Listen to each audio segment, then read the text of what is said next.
The West African coast in 1847 didn't welcome ships. It consumed them. The humidity wrapped around throats like wet rope, and the air tasted of mangrove rot and the slow decay of empires being bled dry. The sea didn't crash here. It lapped with patient hunger, a dog waiting for scraps from a butcher's table.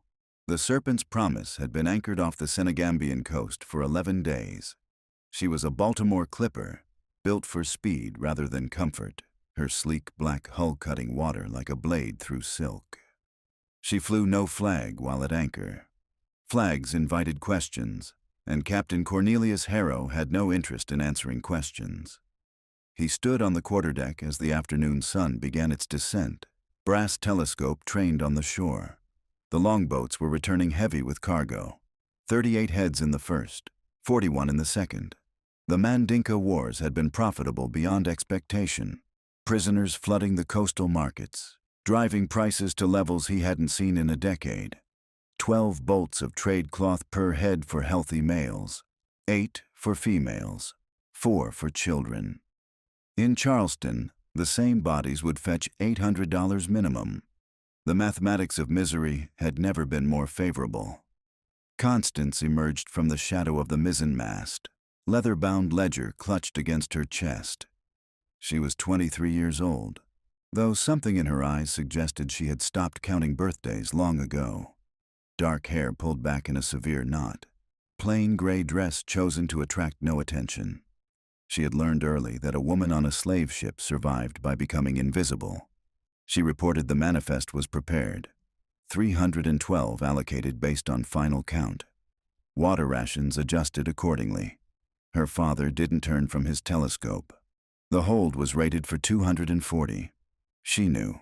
Based on current health assessments and projected crossing time of 47 days, she estimated 18% mortality, approximately 256 viable units upon arrival.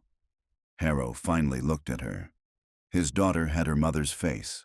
Same high cheekbones, same dark hair. But her eyes were his. Pale gray, the color of winter ice. The color of things that had frozen solid and forgotten how to thaw. He told her to begin processing when cargo came aboard. He wanted to catch the evening tide. The processing began at 4 o'clock, when shadows lengthened and heat mellowed from unbearable to merely oppressive. The crew worked with grim efficiency, hauling captives from longboats using ropes and pulleys designed to move human bodies like grain sacks. Constance positioned herself near the mainmast, small writing desk set up for her use. Ledger open, pages divided into neat columns. She had developed this system at 14, refining it until it captured every piece of information affecting sale price. Designation, since real names were never recorded. Origin based on scarification. Approximate age, sex, height, weight estimated by eye. Teeth, critical for age and health. Musculature, visible disease. Brands both pre-existing and newly applied. The company brand was a serpent coiled around an anchor, applied to the left shoulder blade with specially designed iron, heated until it glowed orange in gathering dusk. The smell of burning flesh drifted across the deck, mixing with salt air and the undertone of fear. Constance wrote without looking up. Male, approximately 25, Wolof origin, good dentition, no visible disease, strong musculature, designated M47. Next, female, approximately 18, origin uncertain, pregnant, second trimester. She paused. Pregnant women were complicated. Premium prices from breeders, but higher mortality during crossing. She noted in the margin, monitor, separate rations if viable. The work continued as sun sank and lanterns were lit. One by one, captives passed before her desk. One by one, she reduced them to ink and numbers. She didn't meet their eyes. She had learned that lesson her first year aboard, when she made the mistake of looking at a young boy, perhaps 7, same age she'd been when her mother died, and saw something that haunted her dreams for months. Now she looked at bodies, teeth and muscles and the curve of spines, assets and liabilities, credits and debits. She didn't look at people. People were too dangerous. By the time the last captive was processed, the moon had risen. Final count: 309.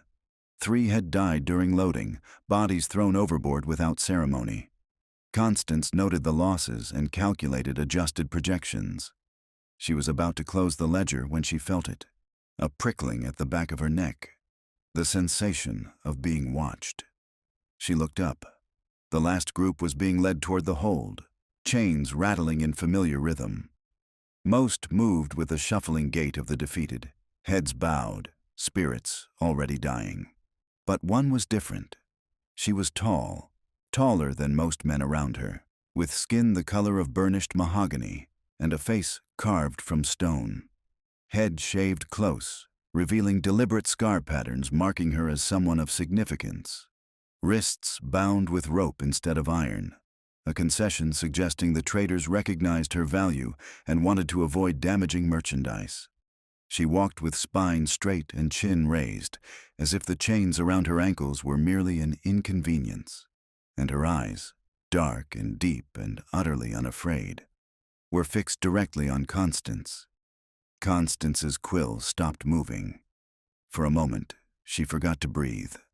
The woman didn't look away. She held Constance's gaze with intensity that felt like physical force, as if she could see through carefully constructed walls, through years of training and denial, straight into the rotting core. Then she smiled. Small, barely a curve of lips, but containing more meaning than Constance could process.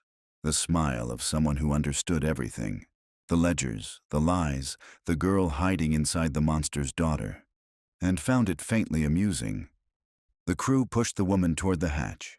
She went without resistance, disappearing into the hold's darkness. But her eyes remained fixed on Constance until the last moment. "I see you."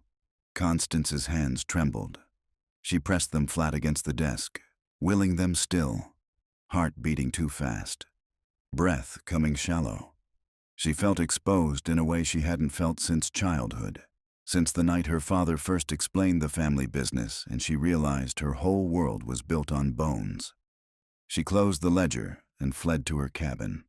The quarters assigned to Constance measured 6 feet by 8, just large enough for narrow cot, writing desk bolted to wall, and small trunk of possessions. Those possessions were few. 3 dresses, gray or brown, 2 pairs of boots, sewing kit, Bible that belonged to her mother, and the second ledger. She locked the door and leaned against it, eyes closed, chest heaving. She could still feel the weight of that gaze, still see that knowing smile burned into darkness behind her eyelids. What did she see? What could she possibly see except another white face, another oppressor, another link in the chain stretching from African coast to Charleston auction blocks? Constance crossed to her desk and lit the lantern. She pulled the official ledger from her bag, opening to the day's entries. The numbers stared back. 309 souls reduced to columns and calculations. She had written those numbers. She had created this record. And in a few weeks, she would use it to sell those human beings to the highest bidder. She reached beneath her mattress and pulled out the second book, smaller than the official ledger. Black leather worn soft with handling. No title. No mark of ownership. It had belonged to her mother, Margaret Harrow, née Margaret Ashby of Boston, a woman who married a sea captain for love and discovered too late what kind of sea he sailed. The first entries were in her mother's handwriting, elegant and slanted, filled with anguished prayers. March 15th, 1830. We have taken on cargo at Cape Coast Castle. Cornelius says I must not go below. He says the smell will make me ill, but I hear them at night. Dear God, what have I become party to? April 2nd, 1830. 47 dead in the night. Fever swept through. Cornelius called it acceptable losses. Acceptable. May 20th, 1830. Arrived Havana. Cargo unloaded at dawn. I counted the children. 37, none older than 10. 37 who will never see their mothers again. God forgive us all. The entries continued for 7 years, growing more desperate until they stopped in 1836. Margaret Harrow died that year, officially from fever. Constance had been 7. She found the book 5 years later, hidden in a trunk's false bottom. By then she had already made her first crossing, already written her first manifest, already learned to stop looking at faces. But reading her mother's words cracked something open, a wound that never quite healed. She had started her own entries on the pages following her mother's last. Not prayers, not confessions, something worse. Testimony. Every crossing she recorded what the official ledger left out. Names captives called each other when they thought no one listened. Songs sung in the hold's darkness. Faces of those who truly died. Not just stopped breathing, but lost the light behind their eyes. She wrote about her father's business dealings. Bribes to customs officials. Insurance claims for cargo lost at sea when he had thrown sick captives overboard. Names of partners and investors, respectable gentlemen who funded his voyages while keeping hands clean. If this book reached the wrong hands, it would destroy the Harrow Trading Company, would probably destroy Constance with it. But she kept writing, driven by something she couldn't name, a need to witness, to record, to prove that someone had seen. She opened to a fresh page. June 14th, 1847. Senegambian coast. 309 souls taken aboard. 17 children under 10. 5 women visibly pregnant. 1 elder male bearing marks of severe beating, unlikely to survive crossing. She paused. Among the captives, a woman who looked at me. The words seemed inadequate. A woman who looked at me and saw something. I do not know what. Taller than the others, with scarification patterns I did not recognize. Bound with rope instead of iron, suggesting value. They did not want to mark her skin. She smiled at me. Not the smile of a slave. The smile of a woman who knows a secret, your secret, and finds it amusing that you think it hidden. It has been 7 hours since she was taken below. I cannot stop thinking about her face. Constance set down the quill and stared at what she had written. Dangerous words, revealing too much, not about the woman, but about herself, about the cracks in her armor. She should tear out the page, burn it. Instead, she closed the book and slid it beneath her mattress. The Serpent's promise set sail at midnight, catching the tide that would carry her past coastal shallows into deep Atlantic. Wind favorable, filling sails with steady breath from the northeast. By dawn, African coast had faded to a thin brown line. By noon, it had disappeared entirely. Constance spent the first 3 days watching for the woman, listening for whispers of her presence. But captives were kept strictly separate, and Constance had no legitimate reason to descend into that darkness. Still, she couldn't shake the feeling the woman was waiting. On the 4th day, she found her excuse. Gregor reported flux spreading in the forward hold, bloody dysentery that could sweep through a ship like wildfire. Harrow ordered inspection. Constance volunteered. The hold of the Serpent's promise was divided into 3 compartments. Forward for men, midship for women and children, aft for sick and dying. The smell hit first, thick choking miasma of unwashed bodies, human waste, and the sweet sick odor of festering wounds. A smell she knew intimately, that haunted her nightmares. But she had learned to breathe through her mouth and focus on the task. Beyond the lantern's reach, darkness stretched absolute. Women lay on shelves in rows, bodies pressed so tight it was difficult to tell where one ended and another began. Some sleeping, others watching with eyes that reflected lantern light like coins at a well's bottom. Constance moved through the narrow aisle, counting bodies, making notes. Flux concentrated in the forward section but spreading. Tremors, glassy fever sheen, labored breathing of bodies fighting losing battles. She was halfway through inspection when she heard the voice. "You came."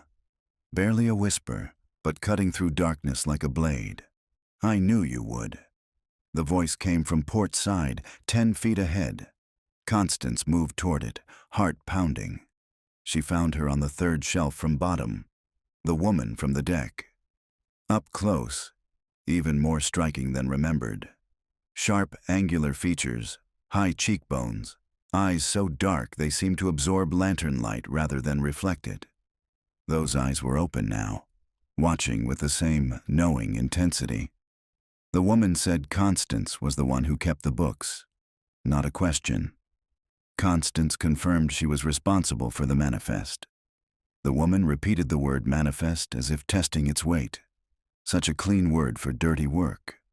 Writing names, the names given, not names carried. Counting bodies like grain sacks. When death came, noting it in columns and moving to the next line. Constance said it was her job. The woman tested that word too. Job. The men who chain us say it is their job. The men who whip us say it is their job.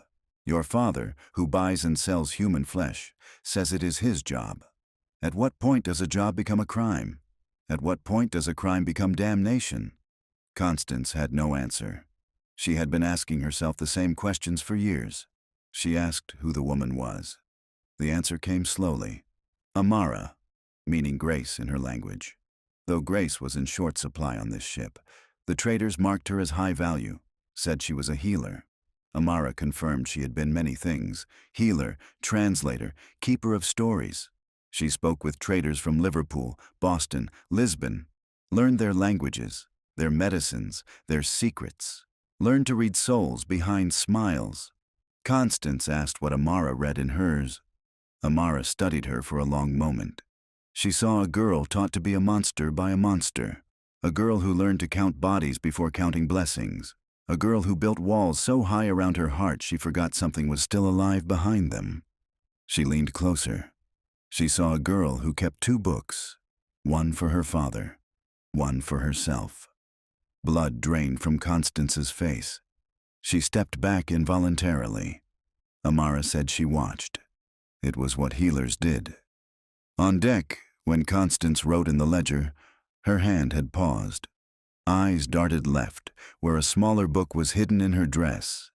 Fear crossed her face when she thought someone might notice.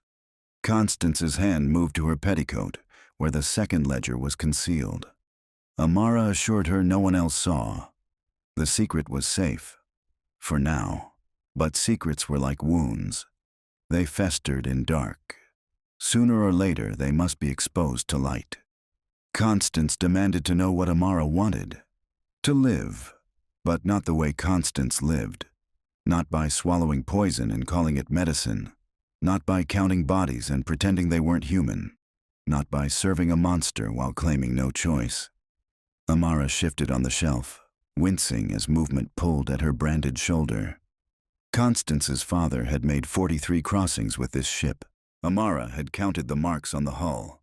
Notches carved below waterline, one for each voyage. 43 crossings, thousands dragged into dark. And every time, his daughter wrote names and said nothing. Constance started to say she couldn't. Amara corrected her. Wouldn't. Different things. Can't was about chains, real chains that could be seen and touched and broken. Won't was about choice. And Constance had more choices than she knew. She gestured at the hold. Rows of bodies, stench of suffering, thin light through grates. Constance moved freely on this ship, knew its secrets, where food was stored, weapons kept, where her father hid gold. She knew which boards creaked and which doors locked from inside, knew the rhythm of watches and vices of crew. She had power, real power, and used it to count bodies and say nothing. Constance said she wasn't a revolutionary, wasn't a hero, just trying to survive. Amara said so were they. The difference was, they had no choice. Constance did. Silence stretched between them. Amara lay back and closed her eyes. She told Constance to go back to her ledgers and lies, but to remember, when the reckoning came, and it would come, Constance wouldn't be able to hide behind books. The ink on those pages was mixed with blood, and blood always found its way to the surface. Constance fled, climbed the ladder so fast she scraped her palms, burst onto deck gasping, lungs burning, eyes stinging with tears she hadn't known were gathering. Gregor stood nearby, weathered face creasing with concern. He asked if she was all right. She forced composure, said the smell. She would adjust. She walked to her cabin on unsteady legs, locked the door, collapsed onto her cot. Amara's words echoed in her skull. "You are the one with the keys. When the reckoning comes, you will not be able to hide. The ink is mixed with blood." She pulled the black leather book from beneath her mattress, opened to a fresh page, and began to write. Day 4. I have met the woman from the deck. Her name is Amara. She says I have power. She says I have choices. She says the reckoning is coming. I have spent 17 years telling myself I have no choice, hiding behind ledgers and numbers, recording 4,000 names and counting 4,000 bodies and telling myself it was necessary. It was survival. It was the only way. But Amara is right. There is a difference between can't and won't. And I have been saying can't when I mean won't for far too long. She paused, quill hovering. The next words were dangerous. Would change everything. I do not know yet what I will do. I do not know if I have the courage. But for the first time in 17 years, I am going to stop hiding behind the manifest. For the first time, I am going to look at the faces. She closed the book and slid it back. Through the partition, she heard her father dictating a letter to his Charleston broker. Casual confidence of a man who had never doubted his right to profit from human suffering. Tomorrow, she would descend into the hold again. Learn the real names. Begin to see the people she had been trained to ignore. She didn't know what shape her rebellion would take. Didn't know if she would survive it. But something had shifted in the hold's darkness, something that couldn't be unshifted. The Serpent's promise sailed on through the night, carrying 309 captives, 42 sailors, 1 captain, and his daughter. One of them had just started keeping a different kind of book, and the pages were hungry for a different kind of truth. In the hold's darkness, Amara lay with eyes closed, listening to the ship's rhythm. Around her, women slept or wept or prayed to gods who seemed very far away. The air was thick with suffering, but beneath it, Amara sensed something else. A crack in the armor, a seed of doubt. She had seen fear in Constance Harrow's eyes, but also something rarer, a flicker of recognition. The girl had looked into the mirror and glimpsed, perhaps for the first time, the monster she was becoming. Now the question was whether that glimpse would be enough. Amara began to hum softly, a melody her grandmother taught her. A song about fire.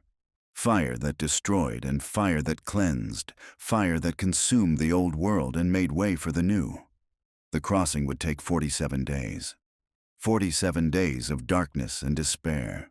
47 days for a frightened girl to become a dangerous woman. Amara could wait. She had been waiting her whole life. And when the time came, when the fire was finally lit, she would be ready. The Serpent's promise creaked and groaned through Atlantic swells, carrying its cargo of stolen lives toward a horizon that promised nothing but chains. But chains, Amara knew, were made to be broken, and the woman who held the keys had just begun to realize she was holding them. The Atlantic wore masks. Above deck, hammered copper stretching toward horizons that bled crimson each evening. Below, black pressure against the hull, patient and hungry, waiting for the single crack that would claim everything. By day 15, the smell had become a living thing.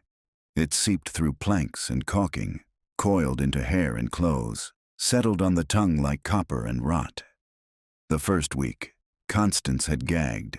The second week, she had learned to breathe through her mouth. Now she simply carried it with her, a second skin that no amount of salt water could scrub away. 18 bodies in 14 days. Her mortality projections were holding steady. She recorded each death with the same precise handwriting she had used to record their boarding. M23, deceased, cause, flux. F47, deceased, cause, fever. C12, deceased, cause, unknown. Though unknown usually meant despair, the quiet surrender of a spirit that had stopped fighting. Her father reviewed the numbers each morning over breakfast, nodding with satisfaction. Ahead of schedule, winds favorable, cargo losses acceptable. At this rate, they would reach Charleston with over 250 sellable units. Profit margin covering costs and funding 3 more voyages. Constance nodded along, murmured appropriate responses, played the dutiful daughter. Inside, the crack was spreading. The scream came without warning. She was in her cabin transcribing death records when the sound cut through the ship's groaning. Raw, animal, followed by thunder of boots and the sharp crack of wood striking flesh. The scene on deck was chaos. Sailors had formed a circle near the forward hatch. At the center, a young man lay in a spreading pool of blood. Dark skin striped with fresh wounds, diagonal marks of a rope's end across his back, purple bruising on his face, raw rings around his wrists where iron had bitten through. But he was still fighting. Pinned by 3 sailors, he thrashed like something possessed. The sounds from his mouth weren't words. They were older than language. Pure rage given voice. M15, male, approximately 19 years, Mandinka origin. Strong musculature, good teeth, high value. She had written those words without looking at his face. Now she couldn't look away. Her father emerged from the crowd, pale eyes taking in the scene with cold calculation. Braddock, the ship's enforcer, clutched his left arm against his chest. Blood seeped between his fingers from a wound deep enough to show bone. The captive had slipped his chains during the airing, came at Braddock with a broken link. Would have killed him if Jensen hadn't intervened. Harrow studied the struggling man on the deck, asked how he had slipped the irons. No one answered. No one knew. Constance knew. She had read about it in a French surgical text, a dislocated thumb folding flat against the palm, allowing even the tightest manacle to slide free. A man willing to endure that pain could escape anything. She said nothing. Her father's voice remained soft. They could not allow insurrection. One incident led to another. It spread. He ordered the gratings prepared. The words fell like a death sentence. The gratings, a wooden frame near the mainmast designed to hold a body upright while flesh was stripped from bone. Constance had recorded the results in her ledger. Clinical descriptions of wound depth and infection rates. Occasionally, deceased during punishment. Loss recorded. She had written those words without flinching, but the crack was spreading. She spoke before she could stop herself. "Father." Every head turned. Even the captive stopped struggling, his one good eye finding her face through the blood. Harrow's gaze was ice. He asked if she had something to say. No plan, no prepared argument, just the words coming anyway. M15 was tagged as high value. $900 minimum in Charleston, more for breeding stock. A flogging would leave permanent scarring. Keloid formation significant in subjects of African descent. 20 to 30% reduction in sale price. Nearly $300 in pure profit, lost. She kept her voice flat. Professional, the language of ledgers. Her father studied her for a long moment, searching for weakness. She met his gaze with all the ice she had learned from watching him for 23 years. He called her his accountant daughter. Smiled thinly. No gratings, but an example must be made.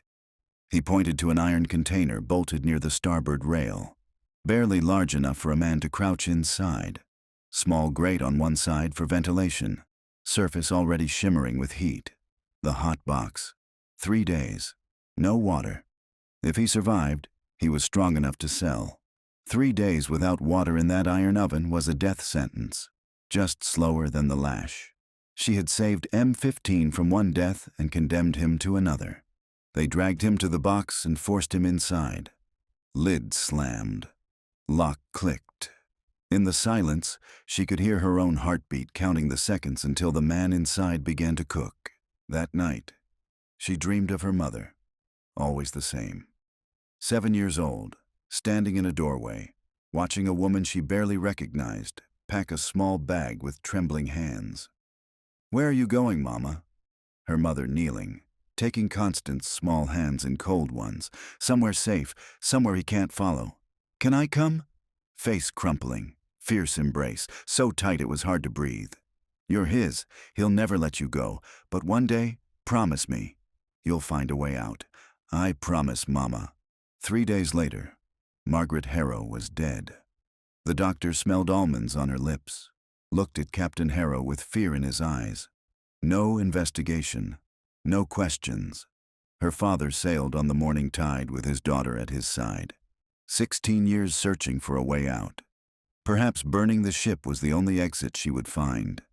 She woke before dawn, sheets soaked, heart hammering. Then she heard it, rhythmic tapping from the partition separating her cabin from her father's quarters. Tap, tap, tap, tap. She pressed her ear to the wood. Voices, muffled but recognizable. Gregor's Scottish burr, thick with agitation. The men were talking. That business with the African. They were saying he was a witch who had cursed the ship. Her father's voice cold. Superstition. It wasn't about superstition. The death rate was climbing. 31 in 18 days. Flux spreading in the forward hold. The surgeon recommended increased rations and extended airing shifts. A long pause. Her father's response came thoughtfully. The sick were a liability, consuming resources, spreading disease. If they were to separate them, Gregor's voice careful, a selective culling. Sound business practice, insurance-covered cargo lost at sea. If the sick were removed and deaths attributed to natural causes, 40 head, maybe more. Better to lose 40 and preserve 200 than lose 100 to contagion. Constance's legs gave out. She slid to the floor, staring at nothing. 40 human beings thrown into the ocean to improve profit margins. Tomorrow night. The galley was cramped and hot, dominated by a massive iron stove burning day and night. Constance had never entered voluntarily, but this morning she found herself in the doorway. The cook had his back to her, stirring an enormous pot. A large man with skin like old leather and a shaved head gleaming in lamplight. His name was Moses. He never spoke. She was about to learn why. She said she needed to ask him something, needed it kept between them. Moses set down his ladle and faced her. His eyes were old, not from years lived, from things seen. An understanding that made her feel exposed. He knew why she was here. She whispered about the powder magazine, below the forward hold. How much black powder? Moses opened his mouth. Where his tongue should have been, there was only scarred flesh. Someone had cut it out, deliberately, professionally. The wound decades old. This man had possessed knowledge someone wanted silenced. He closed his mouth and pulled chalk from his apron. On the wooden counter he wrote, 17 barrels, 2 inches of oak to hold, dry, old. She asked about fire. Starting above deck, spreading toward the forward section. How quickly could it reach the magazine? He began to draw, a rough cross-section of the ship showing galley, holds, and powder magazine. Marked airflow with arrows indicating paths fire would follow. Then a single line from stove to magazine. 20 minutes, maybe. 20 minutes to turn the Serpent's promise into an inferno. She asked if there was a faster way. He wiped the diagram. Lamp oil, 30 gallons below decks. Loosened fixtures. Oil lamps lit the cargo holds. Increased oil, loosened fixtures. Fire spreads faster, 10 minutes. She said there would need to be a distraction while fire took hold. Moses smiled. Cold satisfaction. I have been on this ship 14 years. He wrote slowly. I was cargo before. Crossed in chains. He pulled aside his collar. Faded brand on his shoulder. Serpent coiled around an anchor. The company mark. Your father bought me at auction in Havana. I was 14. He cut out my tongue himself, said I knew too much. Amber eyes burning with 30 years of patient rage. He was wrong. She asked why now, why after all this time. Because now there is you, he wrote faster. I saw you hide the second book 3 years ago. Needed to know if you would use it. He pressed a folded paper into her hands. I heard your father last night. The culling, 40 lives.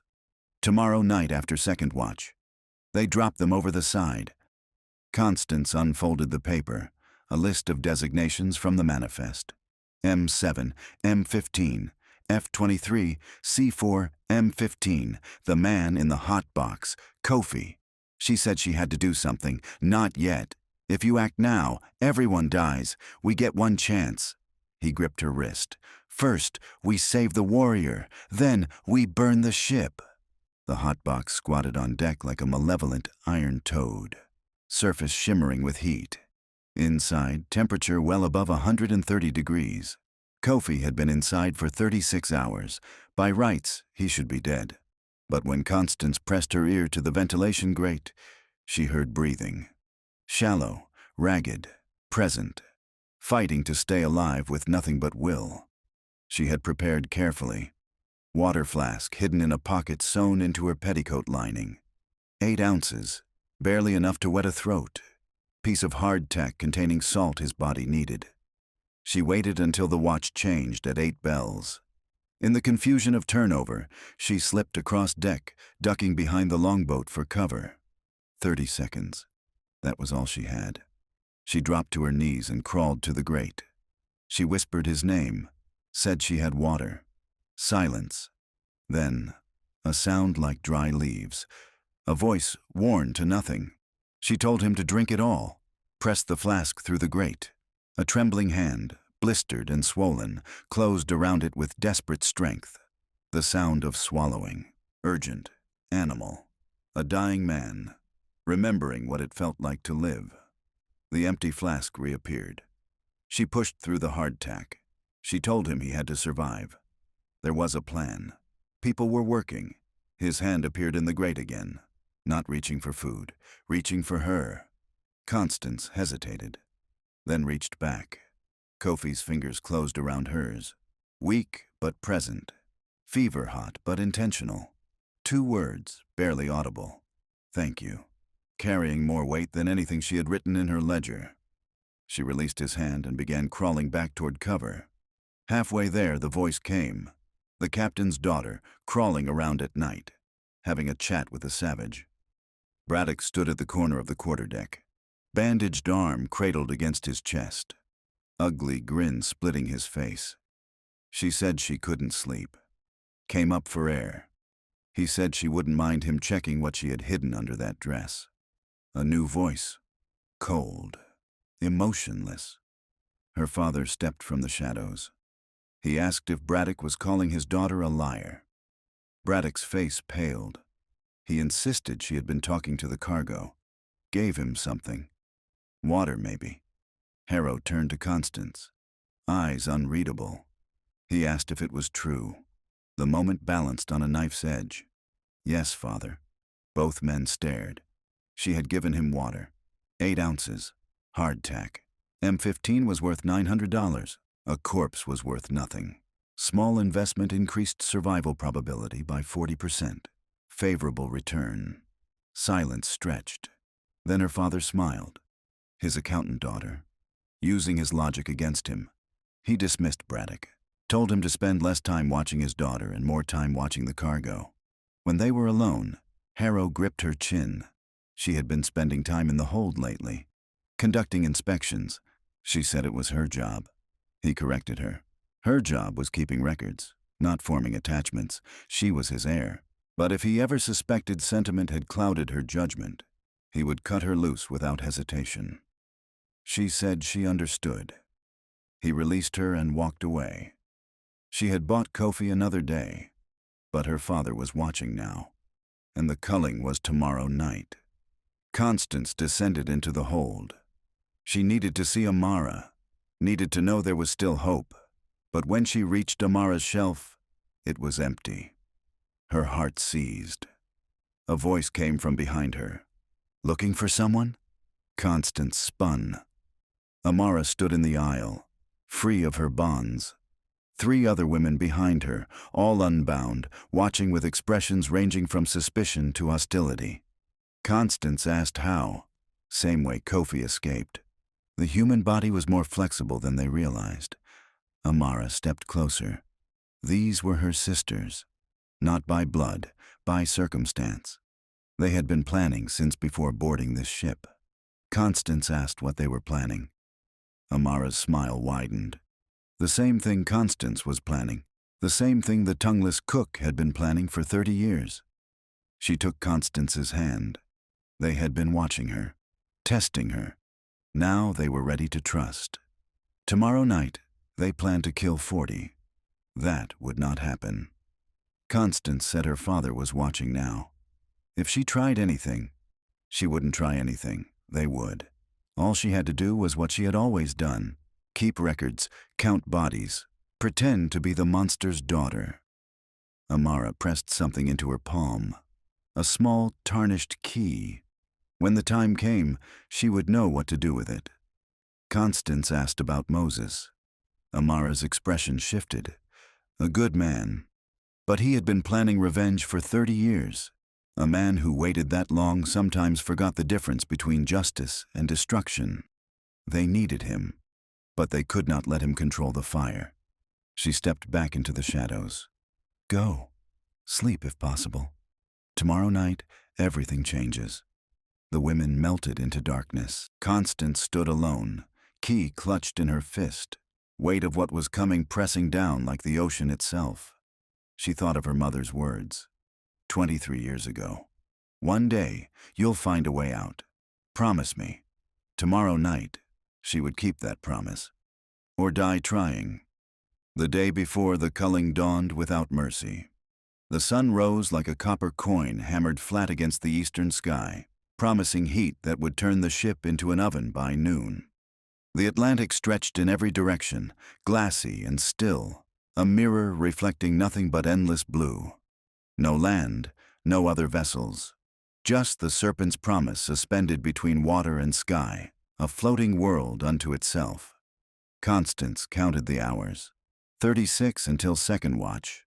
36 hours to prepare for something she still didn't fully understand. Moses had his fire. Amara had her sisters. And she had a tarnished key that fit a lock she hadn't yet identified.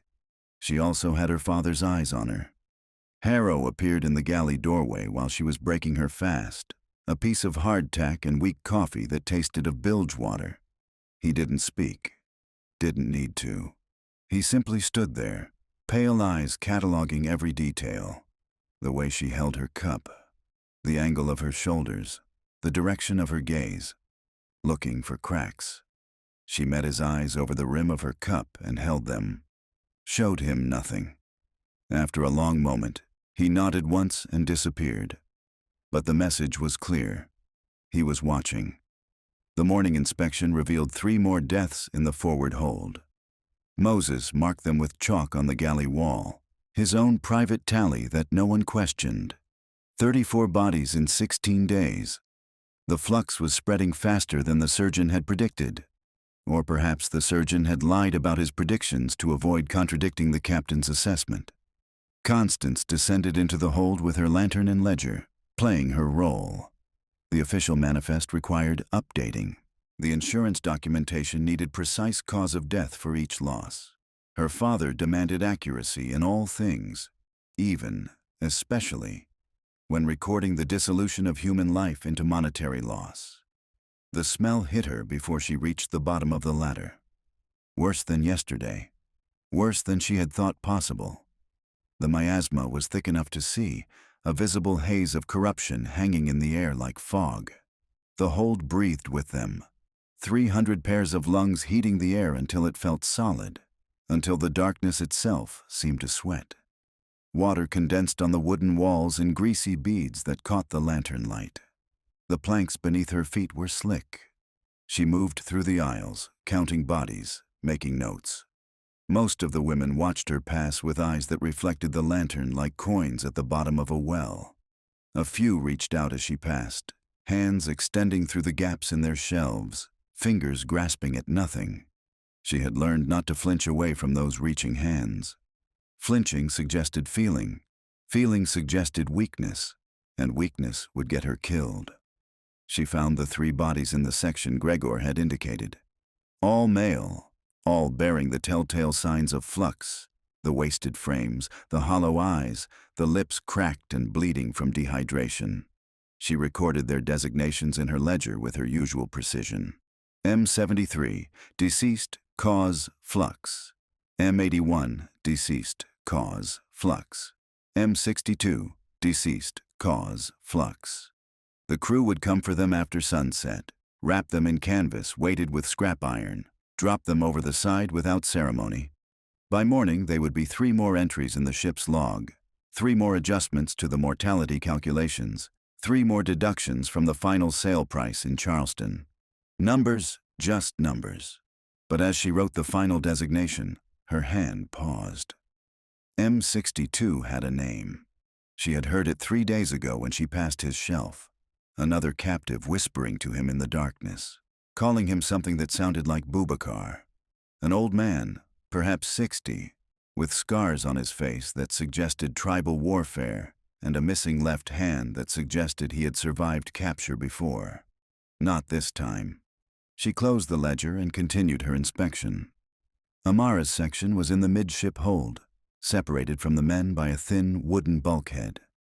Constance found her in her usual position, lying on her side on the 3rd shelf, eyes open, watching the darkness as if she could read something written in it.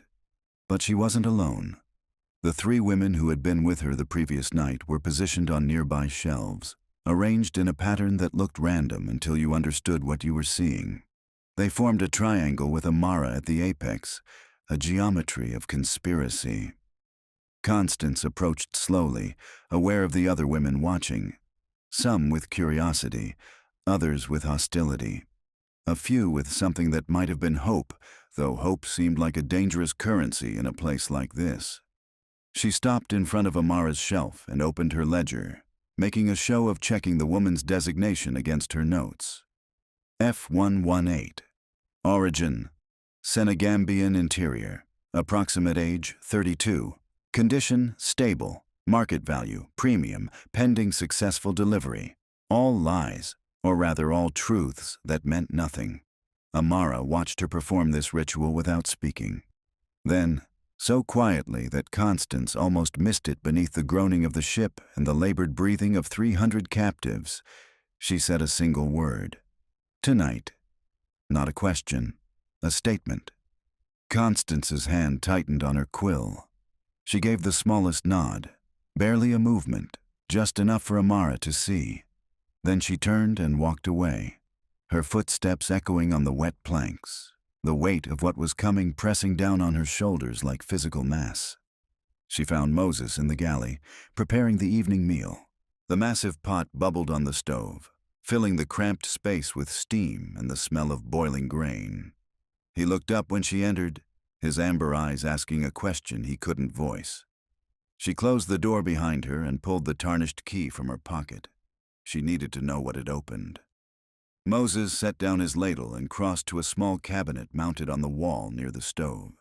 He pulled it open, revealing shelves lined with spices, salt, and various containers marked with faded labels. But he didn't reach for any of these. Instead, he pressed his thumb against a knot in the wood at the back of the cabinet. A section of the rear panel swung inward, revealing a hidden compartment. Inside were things that had no business being in a ship's galley. A coil of thin rope, treated with something dark and oily. A cloth bundle that smelled of lamp oil and sulfur. A leather pouch that clinked when Moses lifted it, suggesting metal contents. And a wooden box, small and plain, with a brass lock set into its face. Moses pointed to the lock, then to the key in Constance's hand. She inserted the key and turned it. The lock clicked open with a sound that seemed unnaturally loud in the enclosed space. Inside the box was a single iron key, larger than the one Amara had given her. Heavier, the kind that opened something substantial. Moses pulled a piece of chalk from his apron and wrote on the counter, "Powder magazine. Spare key. Your father keeps the original." Constance stared at the key, then at Moses. She asked how he had gotten it. Moses smiled grimly and wrote, 14 years. I watch, I wait. I take what I need when no one looks. Blacksmith in Havana made the copy. Cost me 3 years of wages. 3 years. He had been planning this for at least 3 years, probably longer. Waiting for the right moment, the right accomplice, the right spark. She asked what he needed her to do. Moses wiped the counter and began writing quickly, his chalk scratching across the wood with urgent precision. Second watch. Midnight to 4. Crew is smallest. 2 men on deck, 1 at helm, 1 forward watch. At 1 hour past midnight I start fire in galley. Small first, alarm raised, crew responds. While they fight fire, you go below. Unlock powder magazine, loosen barrels, trail lamp oil from magazine to forward hold. When fire spreads, it finds the trail, follows it down, reaches powder. He paused, then underlined the next words twice. 10 minutes from first flame to explosion, maybe less. Sisters in hold will unlock chains when alarm sounds. Amara has tools. They come up during chaos. Take longboats. We have 10 minutes to get everyone off ship before powder blows. Constance read the words twice, committing them to memory. It was insane. The timing was impossible. Too many variables, too many things that could go wrong. But the alternative was 40 people thrown into the ocean tonight, and 300 more sold into bondage in 3 weeks. She asked about her father. Moses's expression hardened. He wrote, "He dies with his ship, or he doesn't. Either way, his empire burns." She asked about the crew. Men who had families in Baltimore and Charleston, men who were following orders. Moses stared at her for a long moment. Then he wrote, "They had choices. They chose this." He crossed out the words and wrote again. Longboats hold 60 each. 3 boats, 180 total. Enough for cargo and some crew. Who gets saved is up to Amara. Not me, not you. He wiped the counter clean and returned his supplies to the hidden compartment. Closed the panel. Locked the cabinet. When he turned back to Constance, his face was carefully neutral, but his eyes burned with something that had been waiting 3 decades to be released. She pocketed both keys and left the galley without another word. The afternoon stretched like heated metal, expanding in the tropical sun until it seemed the day would never end.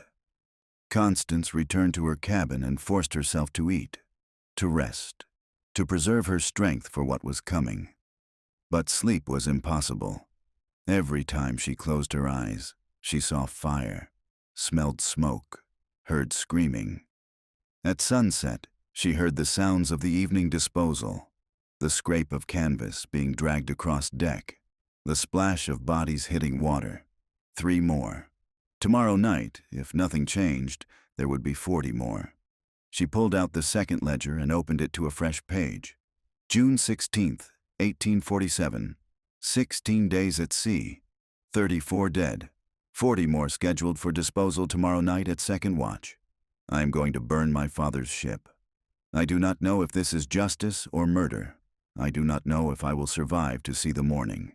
I do not know if the people I am trying to save will forgive me for the ones I cannot save. But I know this. I cannot write another name in the official manifest and pretend it is just a number. I cannot reduce another human being to a line item in a ledger and call it business. If this is my last entry, let it be known that I kept my promise. I found a way out. God forgive me for what I am about to do. She closed the book and hid it in its usual place beneath the mattress. If the ship burned, it would burn with her testimony intact. If she survived, she would need the evidence to destroy what remained of her father's network. Either way, the second ledger had served its purpose. She pulled on her darkest dress, a brown cotton that would blend into shadows. Checked the keys in her pocket, felt their weight like an anchor pulling her toward an irrevocable choice. Through the thin partition, she heard her father's voice. He was dictating a letter to Gregor, outlining the culling procedure for tomorrow night. Clinical language. Precise instructions. The disposal was to occur quickly, quietly, without ceremony. The crew would be paid a bonus for their discretion. The insurance claim would list the losses as disease-related mortality during standard Atlantic crossing. No witnesses, no questions, no evidence. Constance listened until she had memorized every detail. Then she crossed to her writing desk and began composing her own letter. One that would never be sent. One that existed only to give her hands something to do while her mind raced through the 100 ways this could end in disaster. The sun set. The ship settled into the rhythms of evening watch. Boots on deck. Voices calling out positions. The creak of rigging and the slap of waves against the hull. Ordinary sounds. A normal night. Except everything was about to change. At 11:15, Constance left her cabin. She moved through the ship like a ghost, keeping to the shadows, avoiding the watch. She had walked these corridors since childhood. She knew every creaking board, every pool of lamplight, every corner where a person could disappear. She made her way to the forward hold, descending the ladder into darkness. The smell was worse at night. The heat of the day had baked it into something almost solid, but she breathed through her mouth and kept moving.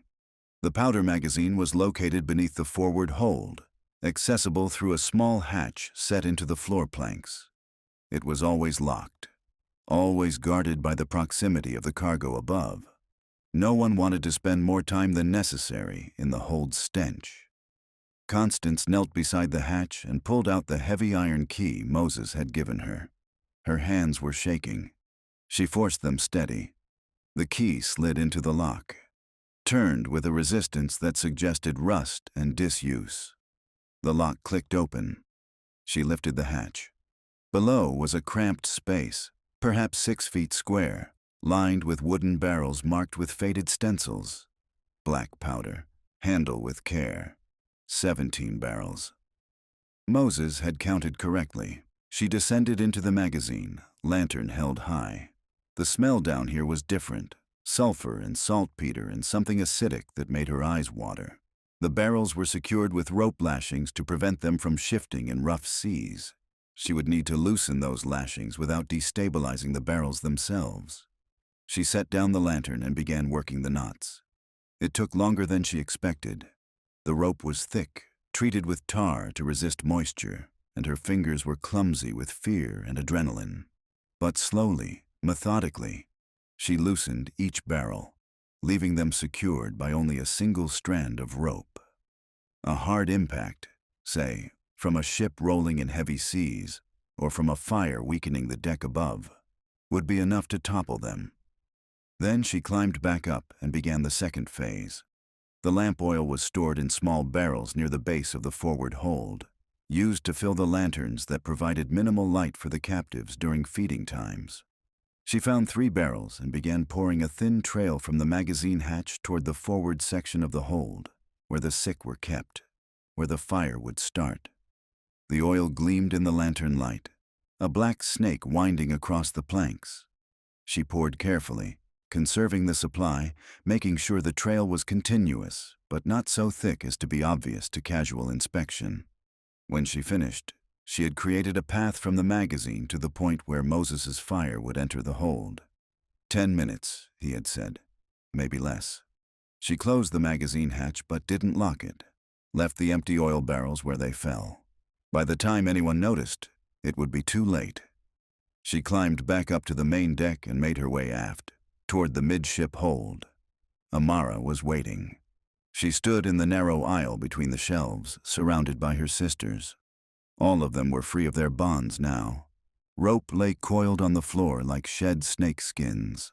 They had been slipping their chains for days, perhaps weeks, waiting for this moment. Constance descended the ladder and approached slowly. Around them, other women were beginning to stir, sensing the change in the air, the tension crackling like heat lightning before a storm. Amara held up her hands. In her palms were 2 pieces of shaped metal, lockpicks, crude but functional, fashioned from what looked like bent nails. She said the chains in the hold were old, simple mechanisms, easy to defeat if you knew how and had enough time. She had been teaching her sisters, slowly, quietly, one lock at a time. Tonight, they would free everyone. Constance asked how long it would take. Amara said 10 minutes. Maybe less. Everything hinged on maybe. Constance pulled out her pocket watch. It was 17 minutes past 11. In 1 hour and 13 minutes, Moses would start the fire.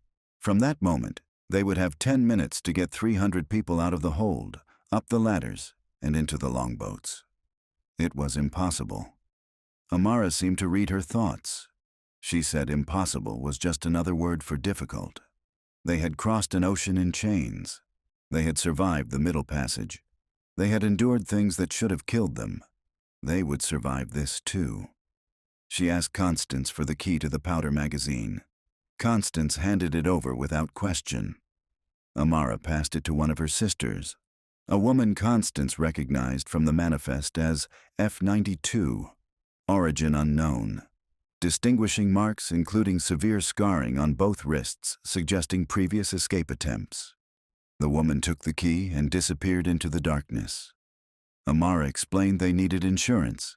If the fire didn't reach the magazine, if the oil trail was discovered, if Moses was caught before he could start the blaze, they had their own way to reach the powder. Constance started to ask how, but Amara placed a finger over her lips. Some secrets were safer unshared. She told Constance to return to her cabin, to act normal, to be the captain's daughter until the moment came to stop pretending. When the alarm sounded, she was to go to the quarterdeck. She was to stand with her father. She was to watch the fire spread. And when the moment came, when the crew was distracted, when chaos had reached its peak, when the ship was already lost, she was to run. Not to the longboats, not to safety, to the hold, to help the last of them climb free before the powder blew. Constance asked if Amara truly believed they could save everyone. Amara's expression didn't change. She said they would save who they could. That was all anyone could ever do. Then she turned back to her sisters and began giving instructions in a language Constance didn't understand. The women dispersed into the darkness, moving between the shelves, whispering to the others, spreading the word. Tonight, be ready. When the alarm sounds, the chains come off. Constance climbed back to the main deck. The night air felt cold after the suffocating heat of the hold. She gulped it in, trying to clear her lungs of the stench, trying to slow her racing heart. The watch had changed. 2 new men on deck, both focused on the horizon, scanning for lights that would indicate other vessels. Neither paid her any attention as she crossed to the quarterdeck and descended to her cabin. She closed the door, locked it, sat on her cot and counted the minutes. 58, 57, 56. Outside, the Serpent's promise sailed on through the darkness, her crew oblivious to the conspiracy growing in her belly like a cancer. Captain Harrow slept in his cabin, dreaming whatever dreams sustained a man who bought and sold human flesh for profit. In the galley, Moses laid kindling in the corners where it would catch fast and spread, positioned rags soaked in lamp oil, prepared his escape route.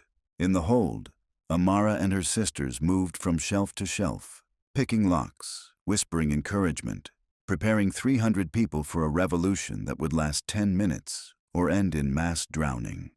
And in her cabin, Constance Harrow, daughter of a slave trader, keeper of 2 ledgers, holder of keys, waited for the world to catch fire. 43, 42, 41. The pocket watch ticked with mechanical indifference, counting down to the moment when everything she had ever known would turn to ash.